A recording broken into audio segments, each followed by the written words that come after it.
What up, my fellow Knicks fans? This is your guy Marcellus Ease, and don't panic quite yet. Now, as the squad progresses through the season and we begin to see some of the characteristics develop, the hierarchy among the team's best talents presents very interesting dynamics. First of all, OG Anunoby is our best two-way player, and at times he will shine due to him having the favorable matchup among other teams' defensive wings being so spread out between dealing with Jalen Brunson and Mikal Bridges. Also, Anthony Towns is our best offensive player, just raw talent overall, and at times he'll be able to shine the brightest. But unfortunately, his defensive deficiencies on the other end really hinders his ability of being the best player on the floor night in, night out. And of course, the El Capitan, Jalen Brunson, does bear the biggest responsibility of the team, taking all the onus, all the credit, and also all the downfalls and certain low moments during the season. But he does have the most heart and the most mental fortitude to carry the load, especially playing in New York City.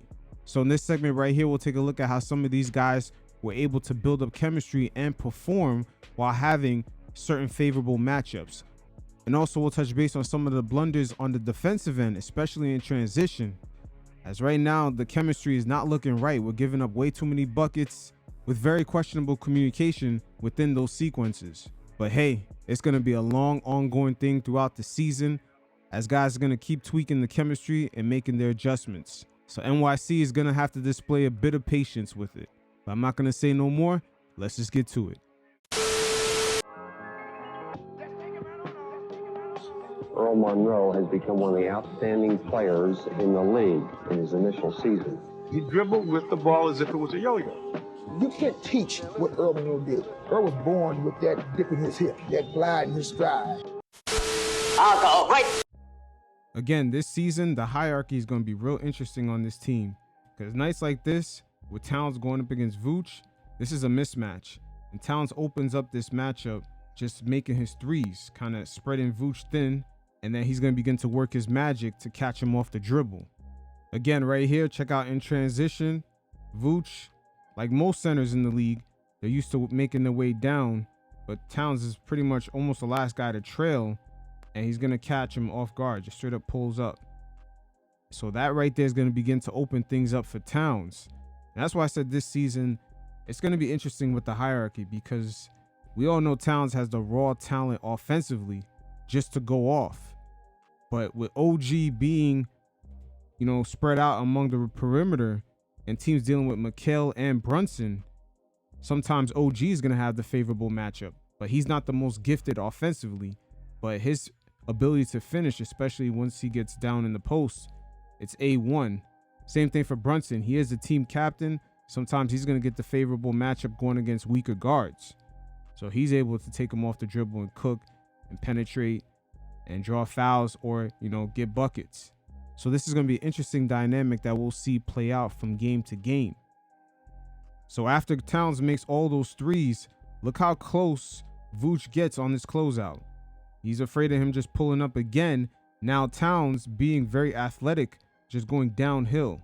Defensive wise, going side to side is not Towns' thing, but just going straight downhill and blowing past, large centers or even smaller defenders. Towns has a very, very good downhill game, as he's just going to blow right by Vooch and get the and one. Again, nights like this, Towns is going to cook.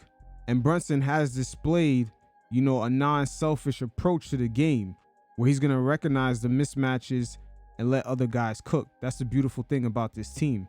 It's not necessarily star and ego driven.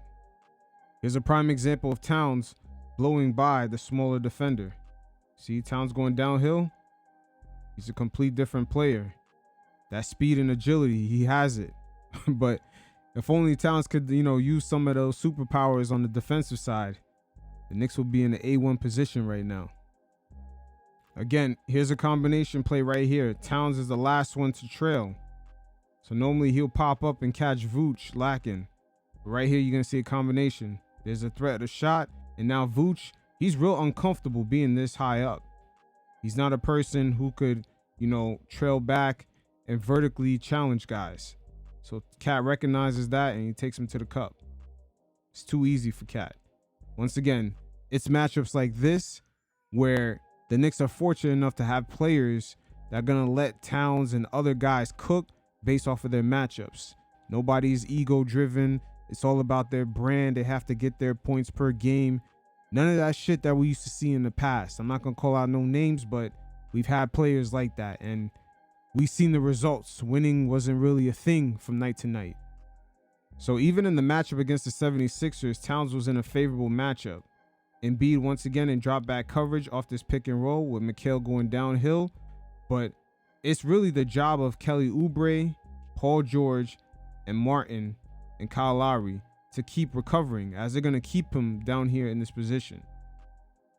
That's why I said Towns had the favorable matchup here. Look where Embiid is at. Look at the rotations. Kelly Oubre, Kyle Lowry, Paul George, they all got to recover. They're low-key protecting him right here. Just look at everyone on the recovery. Look at Caleb Martin. Look at Kelly Oubre. Paul George is ready to recover. These three guys got to constantly recover because Embiid is still in drop back. Meanwhile, Towns is open.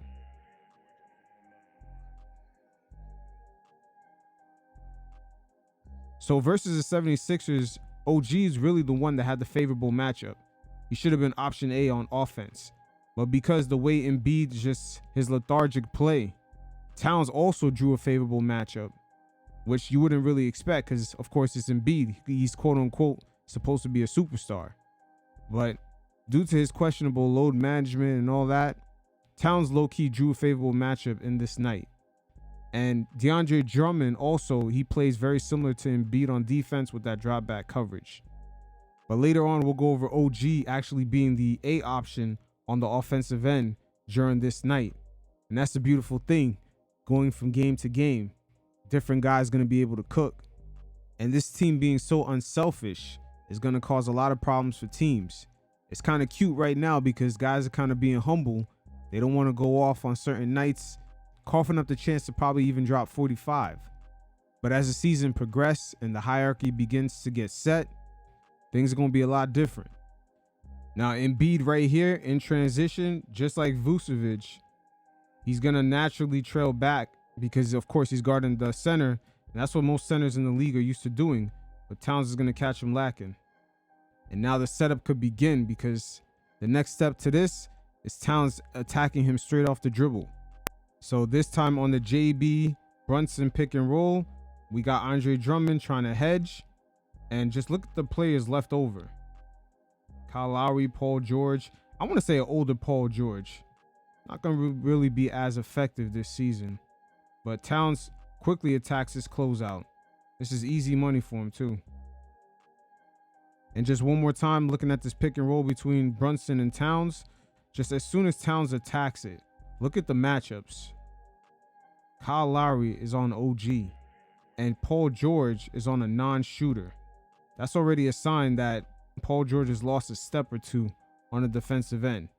He's really where Melo was at in 2017 with the Knicks. Kind of hovering around 20 points per game, but it doesn't necessarily translate to the win column. Again, just like Vucevic, with Towns trailing, Embiid doesn't necessarily want to go too far back, but he kind of gets too close on the closeout. See, Embiid doesn't want to play any drop back coverage. Him just being this high up, it leaves him real vulnerable because Towns is going to go straight downhill. And look who's left to contest the hoop. All smaller defenders. He's able to draw the foul. So right here, we're seeing how Towns is able to compromise opposing centers. Knicks going against the Bucks. Towns once again having a favorable matchup. We're going to see a double screen here. Josh Hart sets a screen. And Towns is also going to set a screen once again. And then Towns is going to pop out. So now Brunson is right on Lopez, who normally is very uncomfortable from this high up. Doesn't have a lot of verticality to get back downhill. And as you can see, Towns, he pops out as Josh Hart kind of sets a pin down screen.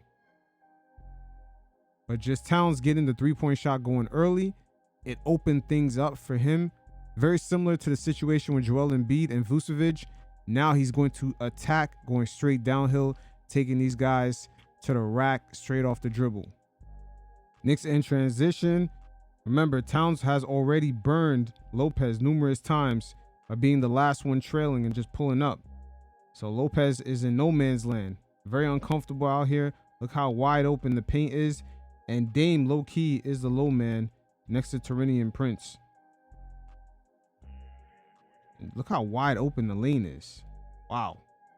And mismatch already right here with Dame being on OG. Again, in transition, Towns is the last one trailing. Look at that. But once he catches the ball, look at Lopez's position. He's right on Towns' heels. And he's just going to blow past him. Too easy. The Bucks are in an interesting place because they got an aging center when you factor an aging point guard and just weak perimeter defenders at the 1 and 2 position. That's not a good thing to have. Dame hasn't been a player that has been held to a standard of just the small details of the game, especially on the defensive end. But hey, it's to the Knicks' advantage at the end of the day. And here's a perfect example of what I was just referring to. Pick and roll coverage with a weak perimeter defender in Dame, and also an aging center and drop back coverage. Towns is going to pop out. Just look at the closeout by Lopez. He's not making that. Just completely gets blown by. Once again, in transition, Knicks understanding the assignment. Check out Lopez right here. He's going to be calling for help. He's signaling. He already knows. Look at Towns. Towns is trailing. This is how the Knicks completely compromise defenses. What is he going to do right here? All on the island. Look at the low man right here. Either help out or leave Mikal open for corner 3, which is his specialty.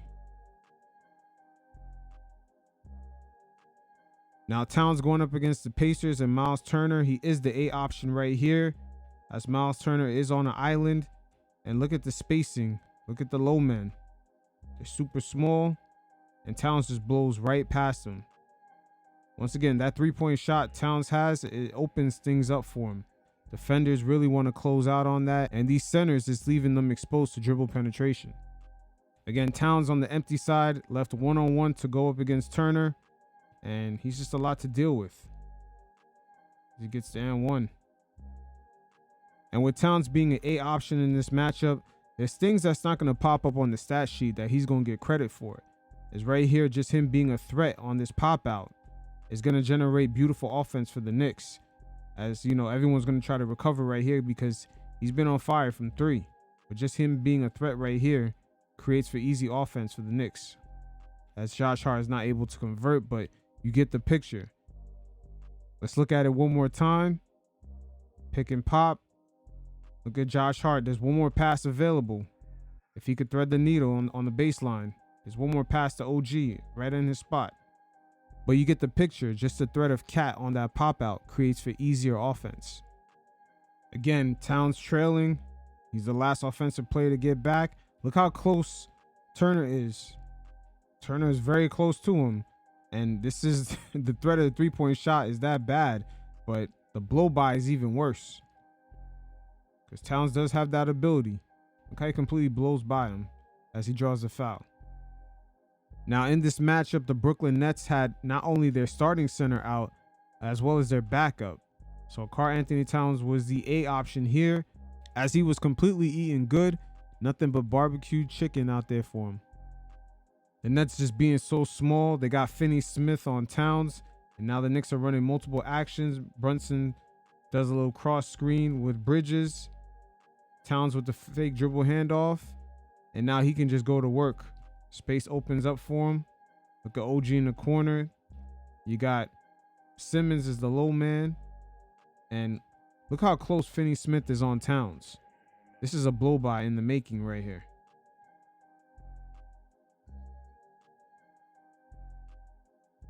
Interesting enough, in this matchup, Cat, as we see him right here on this pop out, him and OG, they would have the best matchup. So it's kind of hard to tell. I would say Cat was the A option here because due to the Nets having so many injuries. But the way OG was able to get to the rack and just get so many dunks, the Nets were just way too compromised in this matchup.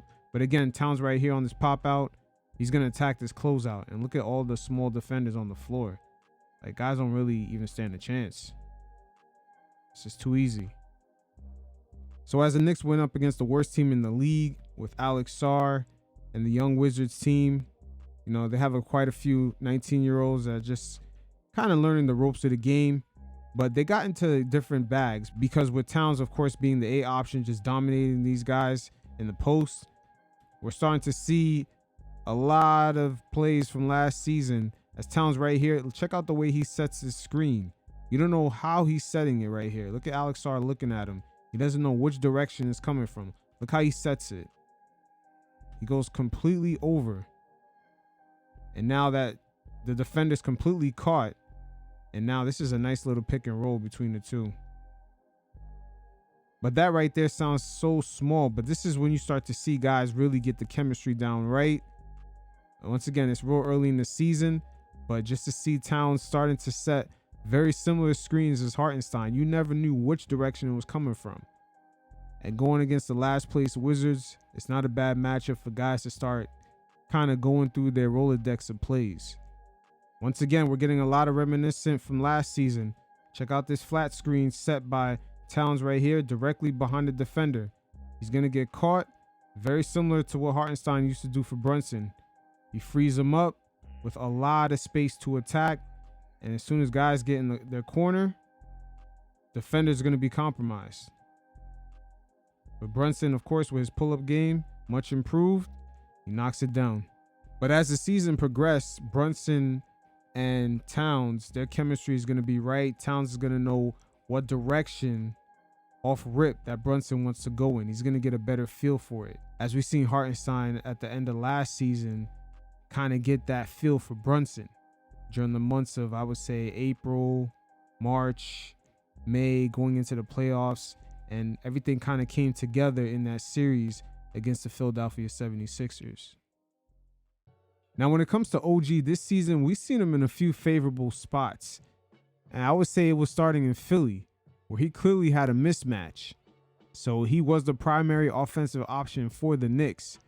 Even though, once again, Jalen Brunson is the captain and Karl-Anthony Towns is the most offensively gifted.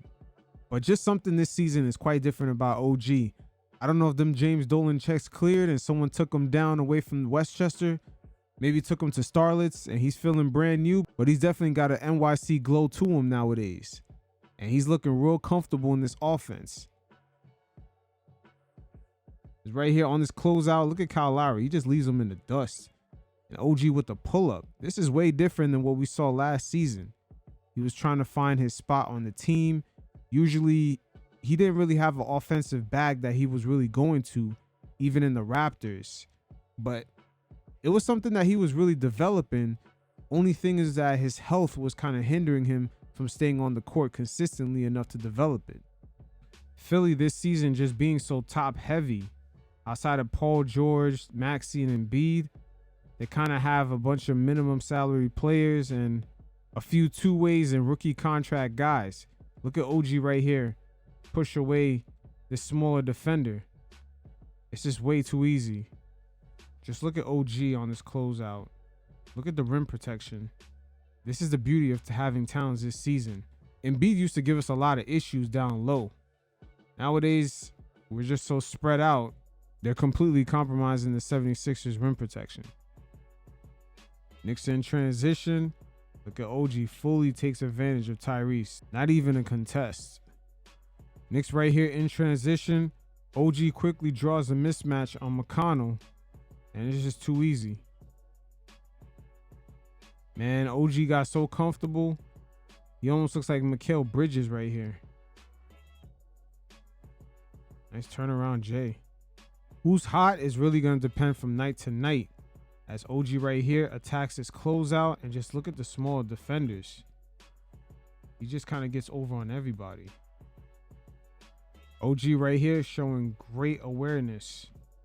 Look who's the low man. Tyrese. Might as well attack the hoop. That's barbecue chicken right there. So right here we're seeing the beauty of the Knicks spread offense.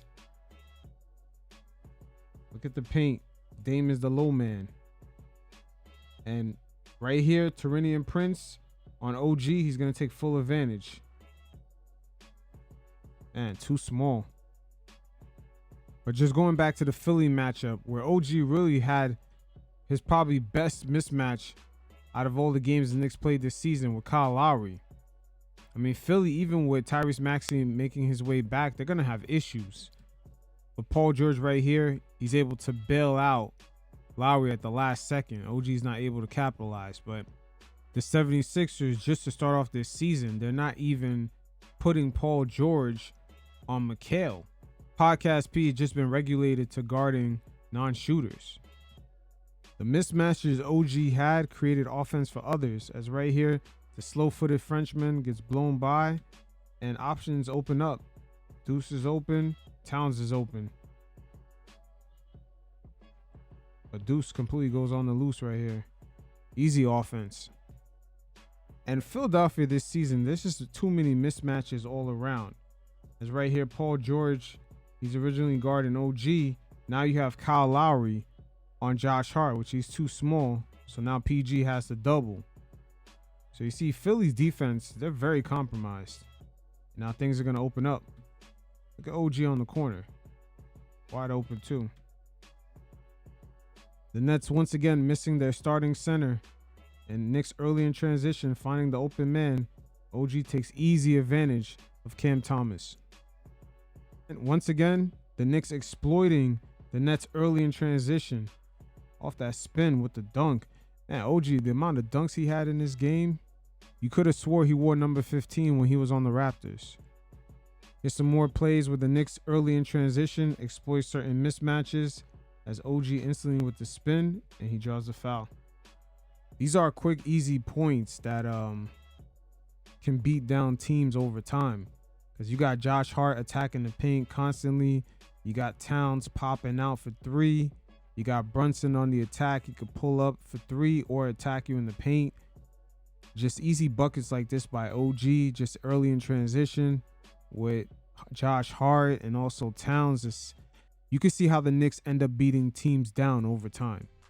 So as the Knicks continue to develop their characteristics throughout the season, this is going to be one slow grind, especially on the defensive end. And I know everyone's always asking, what the fuck is up with the defense? Just looking at it, we're giving up a lot of points. The offense has to really be rolling. And at times, even when they're rolling, these games tend to be close. But again, it's going to be a slow burn. We're going to build up the characteristics, the chemistry, the communication. But one thing early on we're seeing that really needs major correction is a transition defense. Just a lot of simple things could happen as far as communication. Guys paying attention to who's on the ball, especially on certain coverages where players are not even guarding the man with the ball. They're sort of trying to just get to the original defender. So small things that can happen on that end to patch things up. But particularly these things stood out in the games against Chicago, Brooklyn, and the Pacers. Again, a lot of these things are fixable. Okay, right here, tight game going down the stretch, about 3 minutes left. And look at the Knicks right here in transition. A miscommunication between Bridges and Ariel leads to an open three. Look at Tibbs. Extremely pissed. This time off the miss. We're going to see the Bulls push it up. Look at everyone right now for the Knicks. They're trying to recover to their man. Look at Deuce. He's trying to find his original man. OG trying to recover. There's no ball pressure originally, which is fine. Guys are just trying to recover, but the Bulls take full advantage. Look at Deuce. He's trying to get back to his original man, and now he's caught off guard. Easy bucket for the Bulls. This has been happening a lot early on this season. Now, this time around, off the miss, it takes him a second to gain control. So we'll see how this plays out still. Now, I don't know if the Knicks just have players too overly focused on their man, because OG doesn't necessarily have his eye on where the ball is at. He's just getting to his man. And Sims is staying up here to keep up with Vooch. Because Vooch this season, he's been hot from three. So the inside of the paint is kind of exposed in here. And Brunson is the help. Brunson is almost a low man at this point. OG is just recovering He's just finding out where the ball is at right now. So the Knicks kind of might be too overly focused on in transition, just paying attention to where the original offensive play that they were defending. They're just overly focused on trying to find that person that they're slowly getting exposed in the middle. See, it's just Brunson right there to help out. And Josh Hart, he low-key is on that same list that Karl Anthony Towns is on, the list that's going around saying who's getting beat by their man while trying to defend the rim. But the reason why Josh Hart is on that list is because most of the time he's defending players that are bigger than him. I mean, Aaron Gordon is also on that list, and he's a good defender. But sometimes with the Denver Nuggets, he's playing defense on guys much larger than him. But once again, right here, the Knicks completely caught off guard. Inside the paint is wide open. OG is normally the guy that's supposed to recover and help out to protect the rim right here. Again, Sims up here because Vooch, him trailing, he could pop up. He's been killing this season from that from three. But we've been getting caught like this all season long. Brunson off this miss. Now I'm wondering, Brunson, if him just applying ball pressure right away and just forcing the Bulls to make more passes. Maybe if he passed it back to do an outlet to Zach LaVine. See, the more passes the Bulls do in transition, or just any other team, the better it is for defenders to get back and recover. But Brunson just going back. See, now they got LaVine on the outlet. And once again, guys are getting to the rim very easily on us. Let's look at it again. Brunson off this miss right here. If he could just put the ball pressure right away on the offensive player, and guys can just get back and just recover to a body, not necessarily be too overly focused on their man, and then we'll just make the adjustments from there. But just getting beat like this is just killing us. Now right here is a perfect example of the Knicks being too overly focused on getting back to the original man. Brunson right here is just going to pick up a body. The Pacers, they love to run in transition, but Mikal does not want to leave Brunson on Tyrese, knowing that it's a mismatch. So with him doubling, it's going to leave Mathurin wide open. And this is what the Pacers love to do. Now off the deuce make, this is a great example of transition defense. As you can see, Mikal communicating with Sims. As right here, OG is actually going to bail us out. He's going to get in the way of the attacking lane, and he's going to strip the offensive play right here. Good thing about having guys like OG. But at this point right here, with 5 minutes left in the first, the Pacers smell the blood, and they realize what they do best, which is running transition, quick and pop threes. It's really going to work for them against this Knicks team. They could just see how we play in transition. They kind of smell that blood in the water. Now off this Mikal miss, we're going to see there's no ball pressure right here, first of all, and also a miscommunication between OG and Josh Hart. And Karl Anthony Towns, by the way, I understand he's in drop back coverage, but he's way too far out, especially with Miles Turner trailing. He could just pull up and shoot this. But because there's a miscommunication right here, along with Bridges recovering, it's creating an opening for the Pacers. See, look at Josh Hart. Now he's a low man. Who was he guarding? OG originally waved him off again. Let's look at that again. Josh Hart and OG communicating. It's a miscommunication. It's two of them on Pascal. And then also, Towns is way too far back. Look at Miles Turner. He's trailing. Guys are just way too overly focused on picking up their original man instead of just picking up a body in transition. And this is how we really getting beat.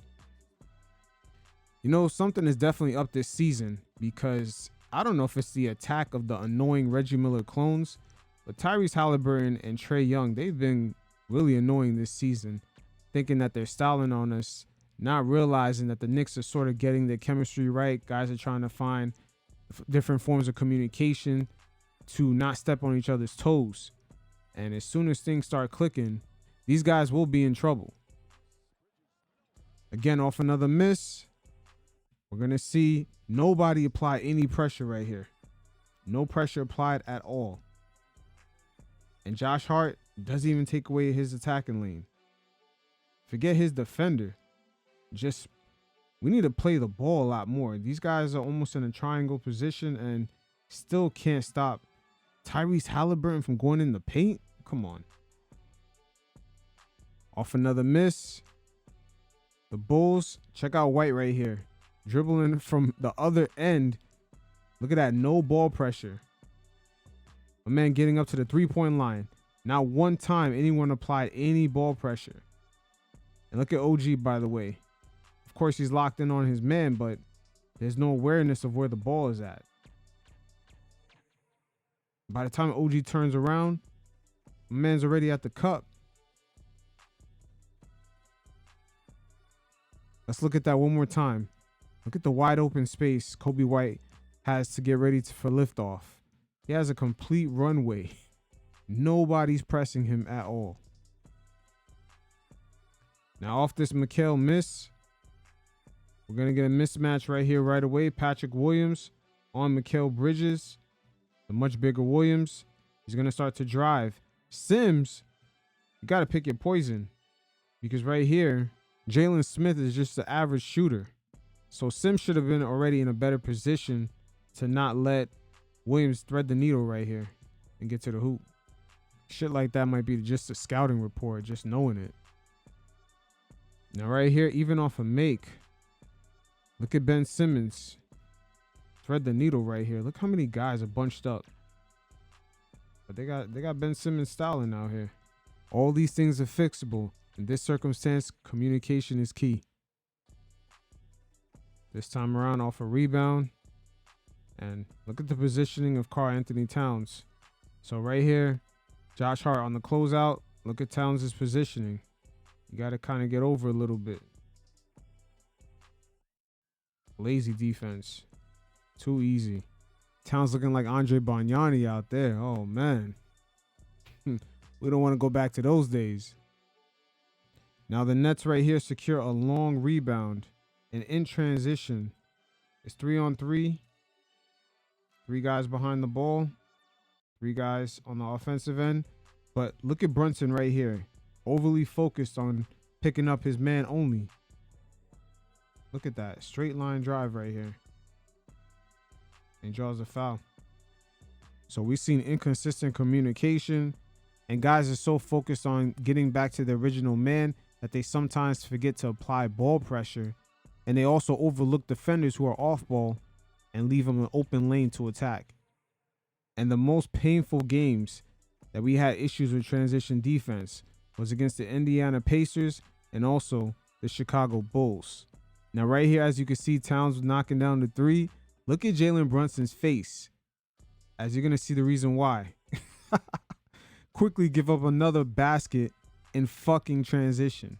That's how quickly that Towns 3 got wiped away. But hey, this is all fixable. They just got to want it. Look at Josh Hart in this recovery. Yeah, they just got to want it. Crazy how in one season a whole team's identity could change like this. But the team relatively is in a great spot. Things are still coming together. It's going to take us this whole season to kind of mold both the offensive side and defensive side to kind of infuse it.